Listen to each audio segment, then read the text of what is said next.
Welcome to Dear Art Producer, a podcast connecting the photography and video community with art producers.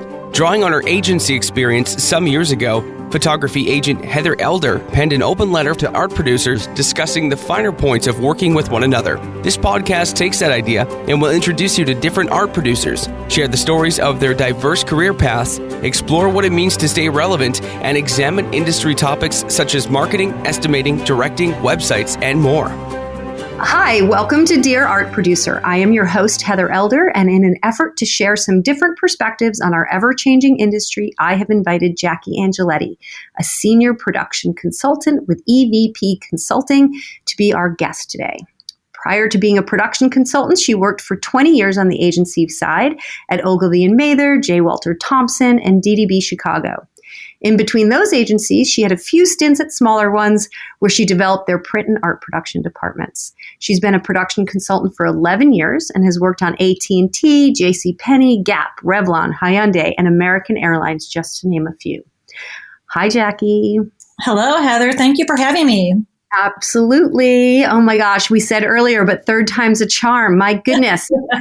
We have tried so many times to do this. Finally. So the stars aligned. Absolutely. I really, really appreciate your commitment and your persistence. And good thing we're not in IT and we're in production. Definitely. Well, it's a pleasure being had. So thank you.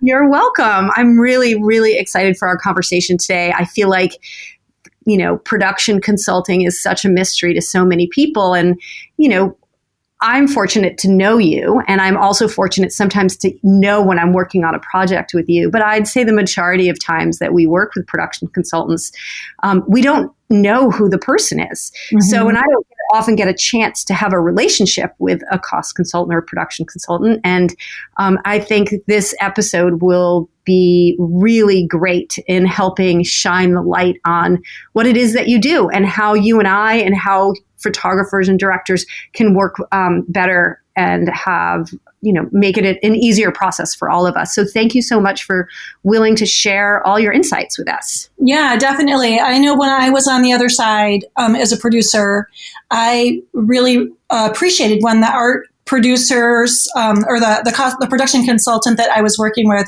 was more collaborative and more transparent. And that's what I hope to do on this side.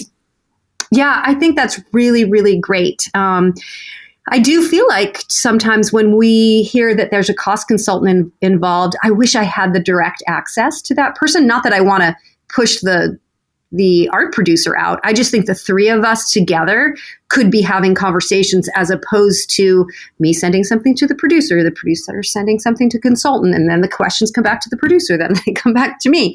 Sometimes I think if the three of us were just kind of like, can we just pick up the phone, or can we all just be on the same email trail or chain? It could be a little bit more efficient, but I understand why, and everybody works differently. It's just, I've always appreciated the fact that when I'm working on a job with you, that I know you. So, and that's a good, that is a good point. I know you and I have talked about that before. I think the reason, it's like being a production consultant. It's shrouded in mystery. Why there can't be more transparency between the three parties, like you're saying, because it probably would be more efficient.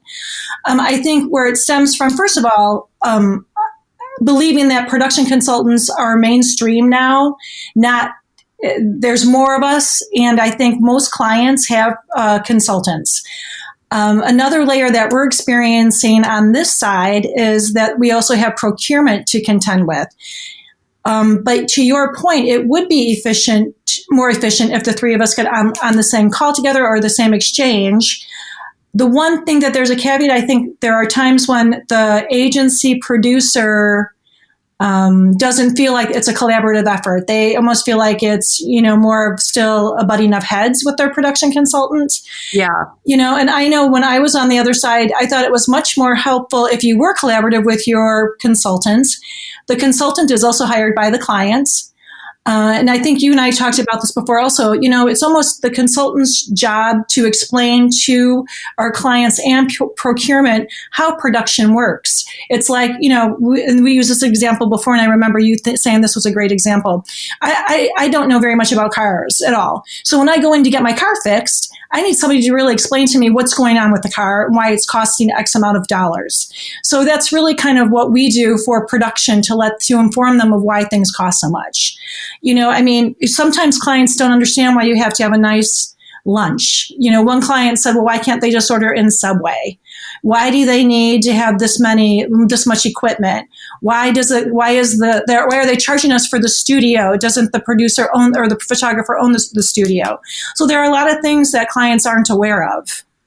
So why do you think that it's necessary for there to be a whole separate person rather than the art producer at the agency or the account person or somebody explaining that to the client? Like, what's your experience? Like, what has evolved over time that's made that necessary? I know what my answer would be, but I'm curious what yours is. I think sadly, in some situations, clients don't always trust their agency. Mm-hmm. Which is sad. That's not always the case. I mean, that's been in some situations. I think, as a production consultant, we're the middleman, and producers are so busy that they don't really have time. They're busy producing. Account people are also busy in a different realm on the account. And it's, our job to explain to the clients why something costs so much, why it's coming in at a certain cost. I mean, we have a lot of conversations, without the agency involved, or a lot of email back and forth with the clients. So when an art producer and I are working on a bid together, and I know I've got to come in, at $100,000 or two, whatever the budget is, or I know it's a tight budget, but we don't exactly know the number, and I'm working back and forth with that producer, and we're coming in, we're honest with each other and transparent, and we're trying really hard to get the numbers as tight as possible. And then we give that to that producer who then shares it with you. Are you expecting your producer to go through all that effort to get me to get the bid to be as tight as possible? Or is your preference just to see the first round so that you can be part of that conversation from the beginning? What do you think about that? So it's interesting. It depends on the producer and how we work together and how they work. There are some situations where I think it's great when the producer gets their 3 bids in, goes over the bids, and then sends them to us with their comments, or sends them to us, and then we hop on a call. We primarily go through, I will ask who's the preferred, and then who's second and who's third. I don't always like to exercise the third bid, because oftentimes we know then that they're not going to go that route, and I know it's a lot of work to get a bid in, and I hate to do that, and I believe the producer does as well. So we might just exercise the first 2 bids. However, if you come in, hypothetically, let's say the budget, your bid's $100,000, our budget's $100,000, and everything looks in line, then it's fine. We won't need to go back. But if there are some things that we do, like if your fee comes in and it's 10,000 over, bid B, then we would need to kind of get you guys more in line or closer, or understand the reasoning why your photographer is so much more with his fee. And then we explain that to the client. Interesting. Okay. So when I was an account person, years ago, back when everybody would do comps, we had a joke at the agency that you would draw hair on the arm of the talent in the picture so that the client could have something to change, right? We called it the hairy arm.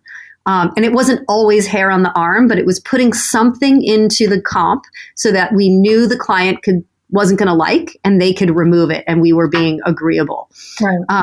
So I've always taken that hairy arm theory with me.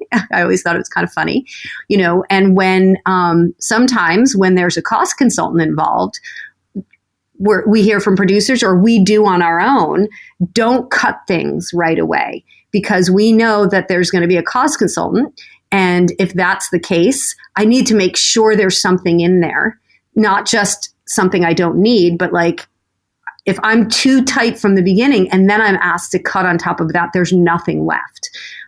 Do you find that happens a lot? Are you finding that the relationships you have with the agencies are such that like that's not necessary? Like, is that something you're hearing for the first time? What do you think about that? No, I mean, remember I was on the agency side before and had to work with production consultants. So, I have to say, and not, I was on the agency side and then I joined EVP. Whenever we had a production consultant, on the other side, we would always say, is there a consultant? Yes. Okay. Who is it? When it was EVP, I was always happy because working with Bonnie McMahon, who was an art producer out of Dallas, she was my consultant. And so EVP's stance is that it's a collaboration, that we're partners. We are hired by the client to get the best production for the reasonable amount and hopefully within their budget. So if we see a bid that comes in that's mindful, I'm not just getting reductions arbitrarily. If it's too much, it's too much. If it's in line, it's in line.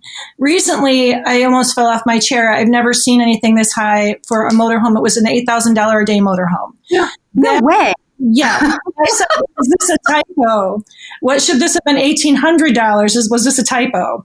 So, okay, but everything else looked good. There are a few things that were just a little bit over, but overall the bid was mindful. There have been times when I've gotten, looking at a bid, zero savings, or, we consider it a savings, and I'm using air quotes. For lack of a better word, if you give me a bid, Heather, and it's 125 and, we go back and you come back at 122. And so then we report to the client that we were able to shave off $3,000. And we, EVP, don't work on recovery. We're all retainer based like everything. So it's not like the money that $3,000 doesn't go into EVP's pocket. It's just not spent. You know what I mean? Yeah. So our platform is a little bit different, which I've approved. There was a bid, close to $300,000 that every line item was in line. The producer and I were looking over it and I said, it looks great. And she agreed. So, there is that fairness aspect because we're trying to get the best production for the best amount of money. To cut money on that production would have been done a disservice to the whole production. Okay, so I think everything you said there is really important, and it speaks to why it's so necessary for photographers and reps and agents to understand and maybe get to know their cost consultants, or at least have the art producers share some insights about the cost consultants, like who it is, maybe not the name, but which agency it is, so that we can begin to recognize which are the ones that work like that versus the other ones. Because, I've been doing this for so long, and the fact of working with a cost consultant doesn't scare me at all. Like, we're going to put the numbers in the way that we think that they are. And, I've stopped putting hairy arms on a long time ago. It's because, we don't always have a lot of money anyway to work with anymore. So, but I think there's a lot of people out there who don't have a lot of experience with cost consultants, or they still hear that and they get defensive of their budgets.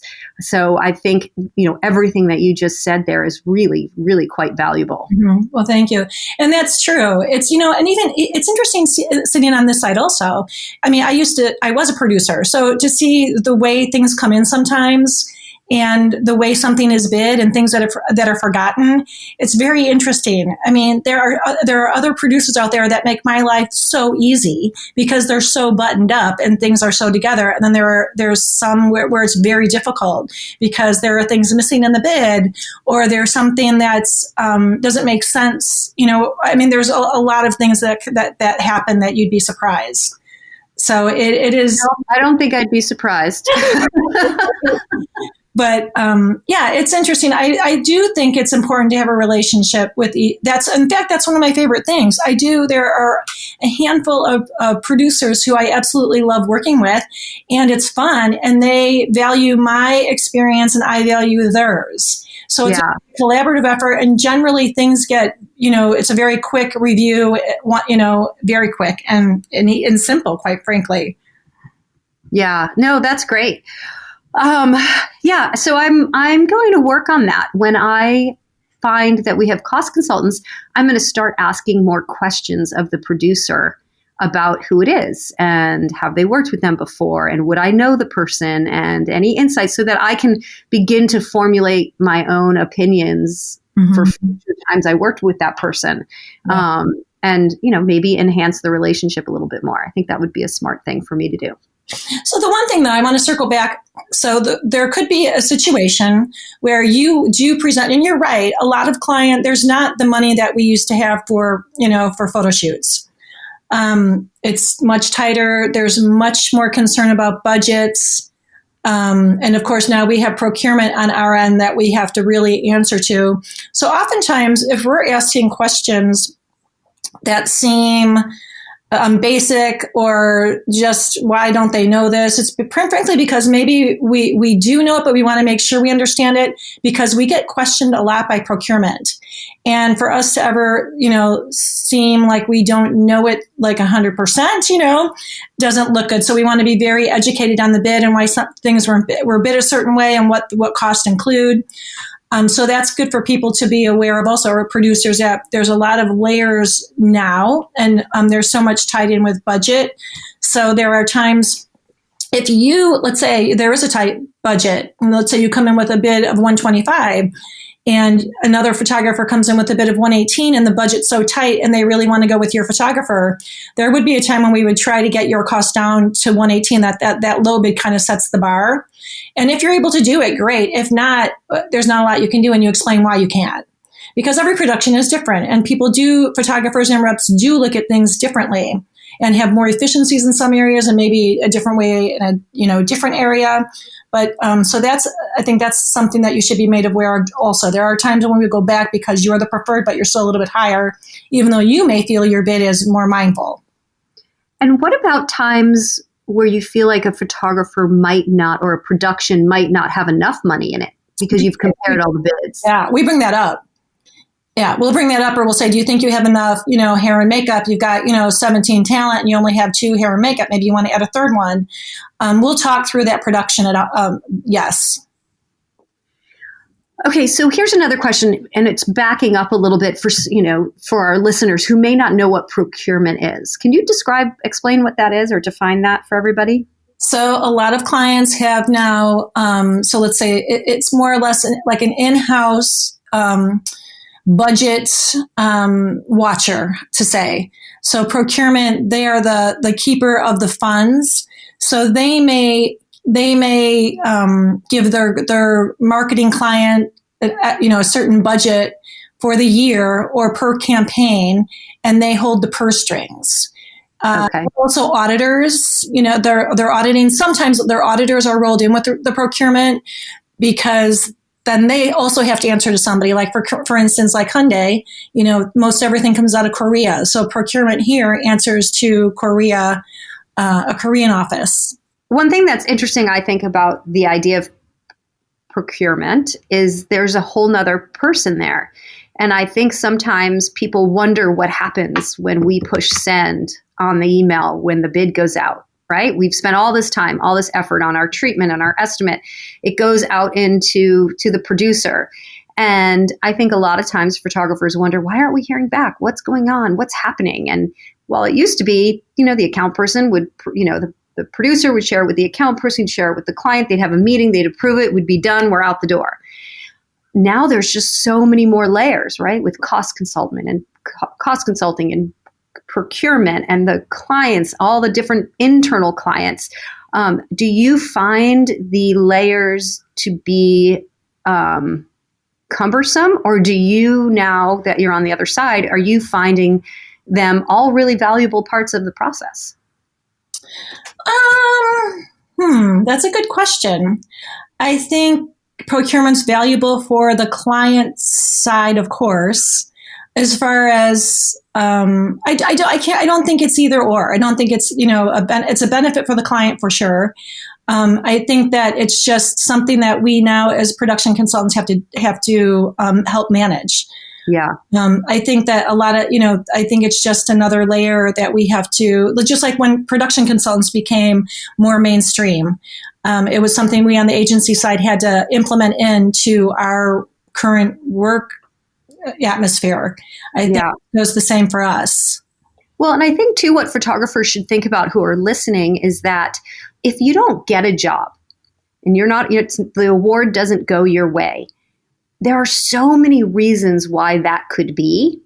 And think about how many people are involved in the process now. So maybe procurement changed the budget, or maybe they went another creative direction, or like there's so many other things and reasons now because there's so many people involved. You may never know the full reason, but recognizing that there's a lot more people in the chain that has to put their hands on the estimate might help you. When you don't get a job, know what, I have no idea. I don't really know the full story. Exactly. And that's I think that it's most, I know when I was producing, I hated it when I had to go tell someone they didn't get the job. You feel bad. You want everybody to get the job, of course, that you're bidding, because you believe all photographers are perfect for the job. And then you have your creative calls and then the bid. So there are a lot of layers, like you're saying. And that is true. We just went through a huge job, almost came like just so close to awarding. And then the clients decided to go a different route.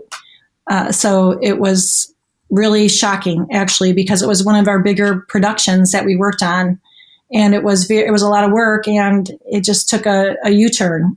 Yeah, I'm finding that a lot. I think, being the recommended on a shoot doesn't come with the same guarantees that it used to. No, you're right. And I think that might be because there's a lot of people who have a say. And while the agency will have a strong voice, the client might be valuing something different than what the agency is, or maybe there's other budget issues, or there's other internal clients that needed money at last minute, like we said, so many other reasons. But I had a client today tell me that we were the recommended, and I wanted to be like, la, la, la, la, la, I don't want to hear that. Don't tell me that. It's like a jinx now, because it is, a lot of times now, even if you're the recommend, you're not getting it. So, yeah, no, that's true. That's definitely true. Well, then I have a question for you. On your side, would you prefer to know upfront if you are the preferred or not the preferred? Now in this atmosphere that we're in. I actually would like to know if I was the preferred. If I am the preferred and you don't tell me, that doesn't bother me. I 100% want to know if I'm a third bid. I do wrestle, if I'm going to be 100% honest, I do wrestle if I find out that I'm a third bid with whether or not it's good for the photographer to know that. Because I think a lot of times, because they do this so often and there's so much work that goes into it, if they know that they're a third bid, they don't want to work as hard at it. If you're a second bid, you're going to work, number two tries harder. Yeah. A third bid, I would rather somebody tell me after the tell me that I'm a third bid and tell my photographer he doesn't have to do a treatment. Because I can do numbers for you really quickly. We don't have to get him. We could get him or her on a creative call just in case we've got some ideas. Like, I don't think that should be discarded, but I really would appreciate knowing that we are a third bid and you valued our time enough to say, don't do a treatment. Right. Oftentimes, though, I feel there are times when all three bidders are a contender. So there have been times in that situation, of course. I agree. Yeah. To your point, I agree. It makes me, like, when they get the bids in, I agree. They shouldn't tell. I think it's nicer to say no, but still sometimes it might be able to persuade the creatives. Like, whoa, look at this treatment, this one, definitely. Definitely. Because I know my guys do really great treatments, and maybe they can persuade somebody. I think so for sure. I think where it gets really complicated, and I feel like it borders on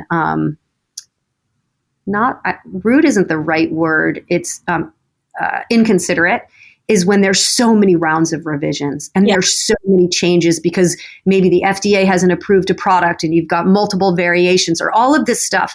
And we've gone down the road. Like, that I'm still a third bid. You've seen my treatment. We've had creative calls, all of this. Like, please don't make me do any more work. Right. Or tell me, you're going to make these revisions for me, Heather, but you're the third bid. I'm not going to involve the producer and the set builder and everybody, the photographer, all of their time. Just let me know at that point. And I'm still going to give you the right numbers and I'm still going to be present for you, but I'm not going to get everybody else's time, take time away from them from something else that they should be giving their creative energy to. Yeah, I agree. I agree with you on the third bid. That I have a hard time with that too. I mean, as a production consultant, it is in the procedures, and the procedures that we have a set of procedures. They're not EVP procedures. They're the client procedures. We bring them forth to the client to edit and to make necessary changes. So within most of the procedures, it does say to work the 3 bids. But they're best practices. It's not a mandate. So therefore, with you on the third bid, once we know who the third bid is, once they send, I don't recommend to the agency producer to go back to get that third bid revised. We just concentrate on the 2 bids. Yeah. And I do see a lot of people do that. I'm being very general in my. Yeah. Me too. Because, only if the third bid is a contender will we do that. Because you're right. It is work. And I think it's kind of unfair to make people do all that work knowing that it's going to be for naught, It's going to be for naught. Well, what about treatments? Do you see the treatments? No, but I miss seeing the treatments. And interesting. We don't see the final film unless we ask. Yeah. It's so funny. Neither do I sometimes. Because sometimes our guys, our photographers aren't able to share the work publicly because of NDAs, or especially if it's pharma work. Yeah. So when I get to see them, it's when it's going on the website or on the portfolio or something. But otherwise, and then sometimes the post takes so long, people forget to show me. And later on, I'll be like, can I see that image? And they're like, oh my God, I can't believe you haven't seen it. So it's funny. I am always last in line. But it's a bummer, though, because you want to see it, though. I do want to see it. Yeah, I hear you. So what advice do you have for photographers when they're answering your questions? Just to answer as honestly as possible. Like if we're asking so when we ask for, a recommended price, it's because that's what the client's used to paying. And that's what procurement that's what the clients are used to seeing when they see the final bids. So if you're coming in with a location scout at $1,000 and we're recommending that, you come in at $850 and you just simply can't explain why, so that we could bring that, back. I mean, obviously if AT&T, for example, had paid $850 for the last, 25 shoots, they'll expect that. And that is kind of what we see in the marketplace, $850 for a location scout, sometimes $750. So we're just bringing to the attention of the pricing that we've seen. So do you guys keep track of that, or you just know in your head, or do you know the difference in different regions, things like that? Yes, we have a large database where we keep all of that documentation. And of course, after doing this for as long as we've done it, it should cost. Yeah, same with me. So it would be safe to say to a photographer who's listening that when a cost consultant asks you a question about something, it's not because they're trying to cut you down. It's because they've seen a different number and they're wondering your thoughts on finding that. And if for some reason you can't get that, location scout for $850 because there's nobody left available and the only person available is $1,000, say that. Or if this particular location scout is your right-hand person for this job and you can't use anyone else because they've got the perfect places and they're $1,000, say that. Exactly. It's just about educating. It's about letting us know. I mean, we're not close to the minuscule aspects of the shoot and getting the bid together. We're looking at it from a broader perspective of what we see in the marketplace, of what we've seen this client pay in previous shoots to the producer. Some of the producers that we work with are new on the account, like they don't have the experience with the pricing. Well, for that particular client, while they do as a producer, not maybe for, like Hyundai or, a Jaguar Land Rover. Yeah. So kind of bring that to them, kind of what they're used to paying. But it's just educating us so that we can educate the clients in procurement if they ask. So it really turned into quite the numbers game in this day and age. It's not like, the budgets we used to see. as as we talked about. But, and even if you're doing something on a discounted price, if you have someone saying, you know what, we really want this job, we're gonna discount it overall by 10%. I mean, say that. Again, for EVP, we always don't emphasize on the discounted or the price off. It's really about getting the best production for the best amount of money, without jeopardizing creative or that aspect. That's really what the premise is of our company, and collaborating with the agency. Well, and it's really what I, as a agent, want to do when I ask for the budget. I don't want to know, great, you have $100,000. Awesome. I want to get you the best possible job for that $100,000.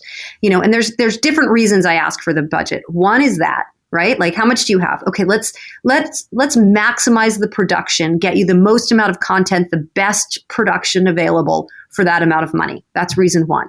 The other reason I'm going to ask for the budget is maybe there's a client that I don't know or haven't worked with before, and they, and it might not be at a big agency, maybe it's a smaller place or a client that they've never had before. And I'll say, what's your budget? And they might not know. And that makes me a little bit nervous, because maybe they don't know their budget. That's fine. But what I'm really trying to get at is, can we afford each other? Are we the right match? And not that I'm always so expensive, but I think a lot of times people have different expectations of what a photo shoot is. They might think they have a lot of money. Oh yeah, no problem. We can afford you. We've done photo shoots before. We're good. And then they've got, 5 talent, 5 locations over, 2 cities, and they've got $50,000. Right. You're like, okay, that's not going to work. We're on different wavelengths there. So, do you find that you want your producers to share the budget when they know it, or do you prefer that they hold it back? So I think on smaller, and this has always been my case, and I think even coming on this side, I think that they would disagree with me on this. But when you do have a lower budget, for example, like your $50,000 example, I would want to tell you that. I would want to say, look, we have $50,000. Can you do this? That's a big order, because you're right. You might have an artist at the time who's like, sure, you know what? They will do this, or no, so it's time. When it's oftentimes when it's a bigger budget, because, if let's say it's a $250,000 budget, I want to see where you come in first, because what if you come in under 220? Then that's great. But if I tell you 250, would you come in at 250, or would you still be mindful in doing? So it depends on the situation. I think if that was a real question, like, it depends, because if we're going on the theory of you've got 250, I'm going to get you the best possible production for 250, then I might, because maybe we've got an extra money, and I'd be like, you know what, we can actually put on an extra wardrobe assistant. We've got 10 talent. We could really use 2 wardrobe assistants. Let's put another one on. But if you didn't tell me that, and I had to be kind of, I'm not really sure where we're coming in at, I might not put in that extra assistant, because I don't know. Yeah. I see what you're saying. Yeah, that's true. I can see both sides of the coin on this, actually, though. I think it's good to feel it out. I would, when I was producing, I would always if I knew the budget, I would give a range. Yeah. And if I didn't know the budget, obviously you don't know the budget. I think that's good. And I think it also goes down to being able to ask and answer questions as transparently as you can. So if you don't share a budget with me, and I am feeling like I really could use that extra wardrobe assistant, I might call you and say, hey, my number's coming in here. We would love to add a wardrobe assistant and a second motorhome. What do you think about that? Before I send this to you, do you think I have room in there or not? Right? So I try to save us some back and forth before I send a bid along a lot of times. Or I might call you or the producer and say, hey, I'm coming in at 250. I know you don't know your budget. Am I going to blow ourselves out of the water here with that 250? And she or he might say, I don't know the budget, but I know that there's no way they're going to go for that. So I think it's just a matter of, like, if you don't know, if we're not told the budget, or they don't know the budget, is feeling okay enough to just pick up the phone and ask some questions and have a conversation. Exactly. I mean, just like what you're saying, the more information, the better. Like, that's a great example. So hypothetically, let's say the producer said, you know what, just throw it in and let's see if we can get it. We'd like to have that with the 10 talent. That makes sense. And then they send it to me, but I don't know that. I don't know that conversation took place. And I might say, we'll have them remove this, have them remove that. And then the producer will come back and say, well, we talked about that. We want to have it. But it would help to know ahead of time the thought process behind that. Right. So that's why some producers, when they do send the bids, they'll make a little comment on everything, which helps immensely on my end. And then it's a faster process. It's a faster. Do you use bid forms, or do you accept everybody's estimates in their own form? I like their own form because that's what I'm used to. It's easier for me to understand. And plus, then it gets you a way to see how the thought process is different. Because I don't think every photographer is totally apples to apples, and I don't think it should be. Yeah, You know, to as they can, of course. The only thing that can be a little bit, where it's not apples to apples is if, for example, two photographers say it's a 3-day shoot, and then the one says that they'll do it in 4. That kind of throws things off. It does. I'm literally in a situation like that right now. Yeah. Okay. So that's so interesting. So what do you think? What skills of yours do you think were the most important skills that you learned as an art producer that make you a better cost or a production consultant?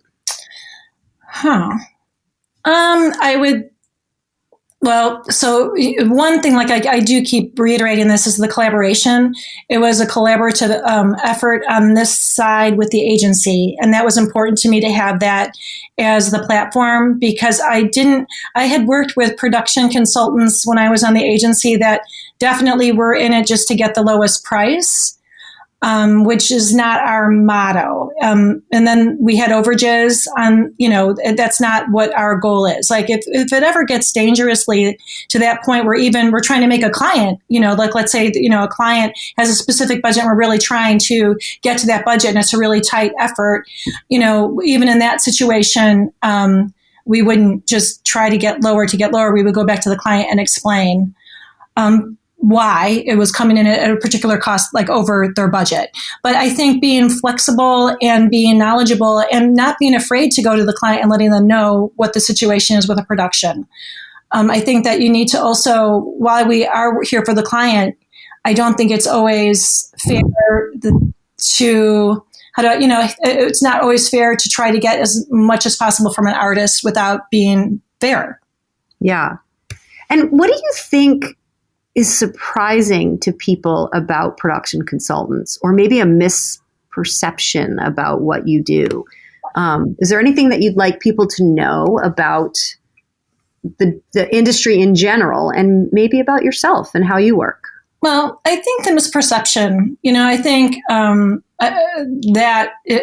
that's always kind of a hard hurdle. We're not the bad guy. I mean, I've had art producers tell me that I was lying about situations. I've had producers be rude. I've had a producer hang up on me. So it's interesting to be on this side and to experience that, because in my mind, like, we're all here for the same goal of each client. The clients hired us, they hired you, let's collaborate, let's make this a partnership. I think when there is a partnership with a producer, it can be a beautiful thing and a very easy, effortless relationship. So that's a little disconcerting, that just sometimes you've seen what I've seen on this side when I was in that role. And I really felt like I respected my production consultants because they're here. The intent is good. There have been some bad production consultants too when I was on the agency side. So I think, in taking this job, leaving the agency side, things had changed at the agency, and this opportunity presented itself. And I thought it would be a great idea to bring my skills and to develop a new skill set over here, because we do a lot more than just what you all see. There's a lot more reporting. There's a lot more documentation. There's a lot more, auditing files that we need to keep for the auditors. So there's a lot of background stuff that we do that you don't see. And I didn't see as a producer either when I worked with my consultant, So, a lot of producers that have become consultants? Not a lot, just a handful. Uh-huh. And do you miss producing? Yes, of course. Yeah. But it's different. I mean, it's a different landscape now. Oh my gosh, completely. It's so different. I would think, I don't know, I think what you're learning on where you are is pretty valuable in today's industry as well. Oh, that's good to hear. That's good to hear. So I have a question for you. What have you seen the changes from your perspective as a rep? And what have you seen in the industry that's changed your efforts in bidding and even showing your talent? Not in terms of cost consulting, just in terms of the industry in general. Yes. Yeah, I think a lot has changed, a ton. I think one of the biggest things is the role of the advertising agency in terms of the client and the brand. And again, this is very, very general. This isn't the case with every single ad agency. But I have noticed that brands are, they're valuing content over messaging very much. And therefore, they are rethinking who is going to get them that content and how do they get it? Do they bring the work in-house? Because maybe they think their ad agency is too slow or too expensive. Yep. Do they go to a production company directly? Right? They come up with the idea or they ask the production company for the idea. Do they stick with their agency? And if they stick with their agency, are they putting pressure on their agency to get things done faster and cheaper? I see advertising agencies having to change their model and figure out what it is that they're offering and who are they to their clients. And when I said to you earlier that I think that, being the recommended for a job doesn't come with the guarantees as it did, I think part of the reason for that is that clients have a much bigger say and there's more people involved in the decision-making process than before. So it's not just based on creative or messaging or big picture branding. It's based on a lot of other factors. And if they're valuing content and the most amount of deliverables that they can get for the amount of budget that they have, they've got a lot of choices out there. So it's really hard from where I sit to find all the opportunities that are available for our photographers. And they have to really think about how to position themselves in this marketplace because so many of them do much more than just photography. And I don't mean just motion. I mean, they're offering creative direction and they're offering content creation and they're kind of the jack of all trades for these clients directly now. And it's a really interesting landscape right now. It's exciting, but it's very scary and it's even more competitive than it's ever been. Exactly. I agree. I've seen the same thing sitting on this side. Really? Well said. Yes, exactly. So yeah, I think it'll be really interesting to see what happens to the advertising industry. I spoke at my school. I went to Boston University and I spoke last year. It was so sweet. My daughter goes there. So it was with a professor that I had. Oh, cool. He had just started when I started, and it's his last year. It was his last year. And my daughter was in the class, and I went and spoke. And I remember saying to the students, it was an advertising class, and I said, the people who are working today are scared and talking about all the changes in the industry, and they don't exactly know where it's going. You are the next people that are going to be in that industry, and they're going to be looking to you to help define what that is. So you're not going into a time like when I went into advertising, it was defined. Like the industry knew what it was, and you went in and you were account person, you were creative, you were like whatever it was that you were, the process was defined. It wasn't changing. Right now, it is changing so much that these students have to recognize that they're part of a change and they could actually affect change. They could be part of it and determine what it's going to be. So it's hard, I think, because you have to go in and speak up and pay attention and be somebody that's willing to not only learn, but be part of whatever that change is that's happening. So yes, absolutely. It'll be really interesting to see how it shakes out. I'm glad I was part of it early on. I had so much fun in the beginning and have always enjoyed evolving with it. And I'm still loving my job. But I think I get to be sitting in a place where I've had a successful career for over 20 years.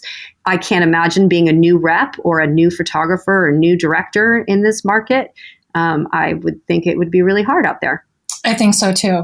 I think it's that's such a good way to explain how we've seen our industry evolve. I mean, even I think one of the best depictions of advertising was Mad Men. Yes. I mean, and we were a part of that evolution. I mean, think of how the platform of Mad Men to what an agency is like now. Incredible, right? And in not very many years. No, exactly. 40, 60 or 50, 60 years. Yeah. Yeah. Yeah. Although I could not drink during the day like that and function. That's too hard. That's difficult. Although we were just kind of probably producing one ad a day or, creating an ad a day or something like that. But yeah, I certainly don't think it was as fast paced as it is No, now. definitely not. Very funny. Well, this has been amazing. I am close to my 50th episode, and I think I'm going to try and produce this quick enough so that this could be the 50th episode, because I think there's so much great information here. And you shared so transparently what it is like to work with a cost consultant. And I think I'd be honored to have you as my 50th guest. Well, that's fabulous. Thank you. I'm honored. Thank you. Oh, good. Well, like we said, third time's a charm. I'm glad we made this happen. And I really appreciate it. I really appreciate the time you took to be on our show today. So thank you. Me too. Thank you, Heather. Always has been a pleasure working with you. And this was a pleasure as well. I know. We're gonna have to see each other in person someday soon. I hope so. Next time I'm in town. I will. Would love that. Have a good day. All right. Thank you. You too. Thanks for listening. In an industry where the rules are always changing, it's helpful to hear from those on the front line. Heather Elder is the visionary behind notesfromarepsjournal.com. Visit her website for industry updates, stunning photography and video, and the artist behind the work.